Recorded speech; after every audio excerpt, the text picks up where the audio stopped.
अस्सलामुअलैकुम व्यूवर्स। आज हम सॉल्व करेंगे assignment semester fall 2022 theory and practice of counselling की PSY 632 assignment number 1।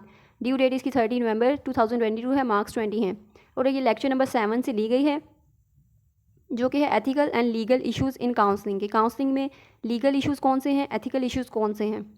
Assignment objective देखते हैं। Students will be able to, यानी आप जो है वो कैसे एबल क्या करेंगे, आप understand the dynamics of family counselling and their implementation, कि फैमिली काउंसलिंग कैसे करते हैं, उसको आपने कैसे इंप्लीमेंट करना है। And get familiar with the complete road map of becoming a professional counselling, और आप प्रोफेशनल काउंसलिंग कैसे करेंगे, आप एक प्रोफेशनल काउंसलर कैसे बन सकते हैं, और क्लिनिकल साइकोलॉजिस्ट कैसे बन सकते हैं, जो कि आपकी प्रैक्टिकल लाइफ में आपको हेल्प करेगी ये चीज़। असाइनमेंट देखें डियर स्टूडेंट। अब ये आप रीड करेंगे, आपको अंडरस्टैंडिंग होगी इस चीज़ की, फिर आप क्वेश्चंस को अंडरस्टैंड कर पाएंगे। तो फर्स्ट ऑफ ऑल इसको अंडरस्टैंड करना ज़रूरी है। There are different road maps for becoming a practicing clinical counselling psychologist around the world, यानी हर जो है वो ये पूरी दुनिया में काउंसलिंग और क्लिनिकल साइकोलॉजिस्ट बनने के लिए डिफरेंट रोड मैप्स हैं, डिफरेंट वेज़ हैं। Starting from the college level, जब कॉलेज लेवल से ये चीज़ स्टार्ट होती है, and then students work their way up to getting a, यानी स्टूडेंट्स के बाद क्या करते हैं, कॉलेज लेवल के बाद ऑब्वियसली आप बैचलर्स की डिग्री करते हैं, उसके बाद मास्टर्स, उसके बाद PhD and several other certifications. फिर आप सर्टिफिकेट लेते हैं, कुछ ट्रेनिंग्स लेते हैं, इंटर्नशिप करते हैं in order to become one, यानी इन ऑर्डर टू बिकम आप तभी एक साइकोलॉजिस्ट और क्लिनिकल साइकोलॉजिस्ट या काउंसलिंग साइकोलॉजिस्ट बन सकते हैं। और within counselling psychologist there are several challenging aspects a clinician might have to deal with, और यहाँ पर आपको बहुत से इसमें चैलेंजिंग एस्पेक्ट्स भी आएंगे, चैलेंज आएगा जिसको आपको फेस करना होगा। A therapist needs to be careful while handling clients in groups as far as disclosure of information is concerned. अब क्या है, थेरेपिस्ट को किस चीज़ की ज़रूरत है कि वो केयरफुल हो कि क्लाइंट्स को ग्रुप में कैसे डील करना है, और आपने किस किस्म की इन्फॉर्मेशन को डिस्क्लोज़ करना है और किस किस्म की इन्फॉर्मेशन को आपने प्राइवेट रखना है, डिस्क्लोज़ नहीं करना। So keeping in mind the above mentioned concepts, try your best to answer the following question. तो इस तरह के हमने ये माइंड में रखनी है ये चीज़। उसके बाद ये आंसर क्वेश्चन देखते हैं कि किस टाइप के क्वेश्चन हैं। In family therapy, first question family therapy से रिलेटेड है कि फैमिली थेरेपी में काउंसलर जो है वो कैसे एक थेरेपी कर सकता है। Sometimes the clients family members need to be informed, यानी क्लाइंट्स के फैमिली मेम्बर्स को पता होना चाहिए, इन्फॉर्म करना है काउंसलर ने about the clients problematic behaviour, उसको कौन से बिहेवियर को डिस्क्लोज़ करना है, उसकी कौन सी बात को डिस्क्लोज़ करना है और कौन सी बात को प्राइवेट रखना है। It depends on the situation. तो काउंसलर को ये चीज़ पता होनी चाहिए कि कैसी सिचुएशन है और उसने कैसे डील करना है।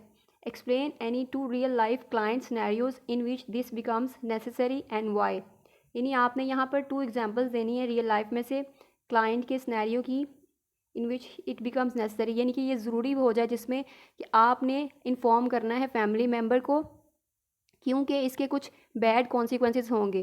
ठीक है, यानी अगर आप इन्फॉर्म नहीं करेंगे तो इसका रिज़ल्ट जो है वो अच्छा नहीं होगा। तो कुछ चीज़ें प्राइवेट रखनी है क्लाइंट की और कुछ चीज़ें आपने डिस्क्लोज़ करनी है, ताकि क्लाइंट को कुछ हार्मफुल कॉन्सिक्वेंसेस फेस ना करने पड़े फ्यूचर में।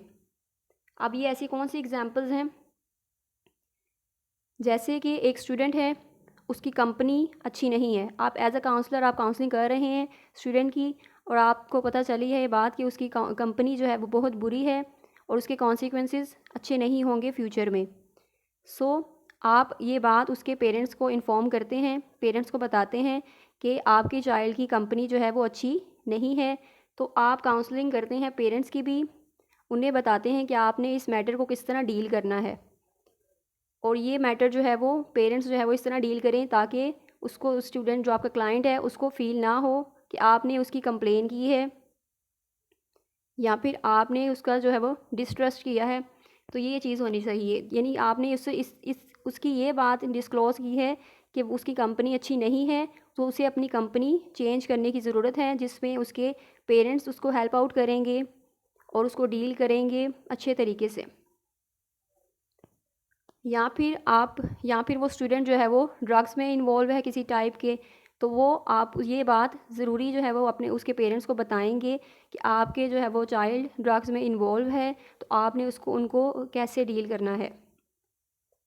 यानी इस तरह की बात आप छुपा नहीं सकते जिसके कॉन्सिक्वेंसेस जो हैं वो अच्छे ना हों, जिसका रिज़ल्ट फ्यूचर में अच्छा ना हो, वो बात आपको हर हाल में डिस्क्लोज़ करनी ही करनी है, ताकि आपके क्लाइंट्स को कोई हार्म ना पहुँचे। सो नेक्स्ट एग्जांपल देखें।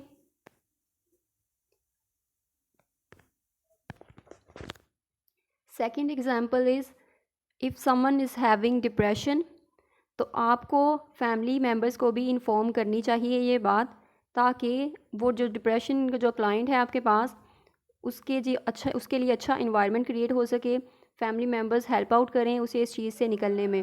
तो इसलिए आप उसको फैमिली को भी इसमें इंक्लूड करें, और ताकि उसकी काउंसलिंग जो है आप अच्छे तरीके से कर सकें।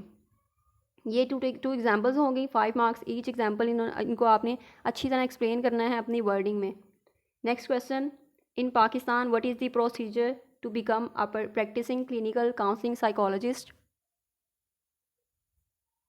Kindly provide a step by step detailed road map from college level to working professionally. इसके देखें 2 मार्क्स ईच, आप ये जो भी आप स्टेप बताएंगे उनके होंगे, और 5 इस तरह 10 मार्क्स का ये क्वेश्चन है। इसमें आपने स्टेप बाय स्टेप बताना है कि आप किस तरह अचीव करेंगे, किस तरह एक प्रोफेशनल साइकोलॉजिस्ट या फिर प्रोफेशनल काउंसलिंग साइकोलॉजिस्ट बनेंगे। फर्स्ट स्टेप होगा, इस तरह आपने इस तरह स्टेप को डिफ़ाइन करना है। वो स्टेप्स अभी लिख लें, स्टेप्स लिखें, उसके बाद उसको एक्सप्लेन करना है आपने 2 to 3 लाइन्स में। जस्ट 2 जो है वो मार्क्स की एक्सप्लेनेशन होगी। फर्स्ट स्टेप देखें, take admission in a 4-year psychology degree program. First of all आपने जब इंटर किया उसके बाद आपने साइकोलॉजी BS किया, BS psychology 4-year degree program किया, जिसमें आपने एडमिशन लिया। सो डिफरेंट कॉलेजेस जो है वो यूनिवर्सिटीज़ ऑफ़र कर रही हैं 4-year डिग्री प्रोग्राम, उसमें आपने इनरोल करना है सिंपली, एंड यू लर्न, उसमें आप लर्न करते हैं बेसिक्स ऑफ साइकोलॉजी, और डिफरेंट डिसिप्लिन जो हैं वो लर्न करते हैं in the field of the study. Second step देखें, apply for a masters degree in clinical और अप्लाइड और काउंसलिंग साइकोलॉजी। यहाँ पर जब आप अपने ग्रेजुएशन कंप्लीट कर लेते हैं 4-year, देन आप 4 year के बाद आप ये 2-year प्रोग्राम करते हैं मास्टर्स डिग्री लेवल का, जिसमें आप क्लिनिकल भी कर सकते हैं साइकोलॉजी, अप्लाइड साइकोलॉजी और काउंसलिंग साइकोलॉजी। आप साइकोलॉजिस्ट नहीं बन सकते only having a bachelor degree, ठीक है, उसके लिए आपको फर्दर स्टडीज़ करनी होगी, मास्टर्स लेवल करना होगा। सो ये जो है वो 2-year डिग्री प्रोग्राम होता है इन क्लिनिकल साइकोलॉजी, जिसमें स्टूडेंट्स जो है वो परसू करते हैं अपनी फर्दर जो है वो डिग्री साइकोलॉजी में, and to enhance the knowledge, more knowledge about this field. So सारे जो है वो not all the colleges and universities will offer your required field of study, so there are some specific universities that are offering these degrees, like PU is offering MS in clinical psychology and health psychology.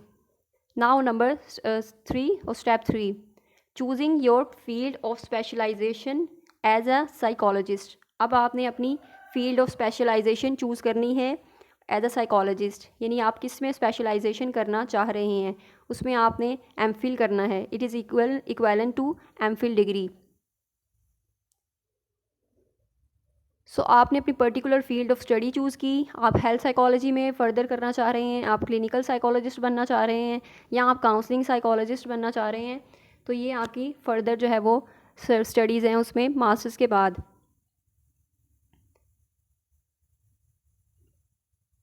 इसमें भी आपने यही लिखना है कि आप जो you choose करना चाह रहे हैं field of the study of psychology, आप उसको सेलेक्ट करें, आप उसमें फ़र्दर जो है वो नॉलेज अपना इन्हांस करें, एंड देन नंबर 4 और step 4, that is internship with a leading hospital और क्लिनिकल सेटिंग।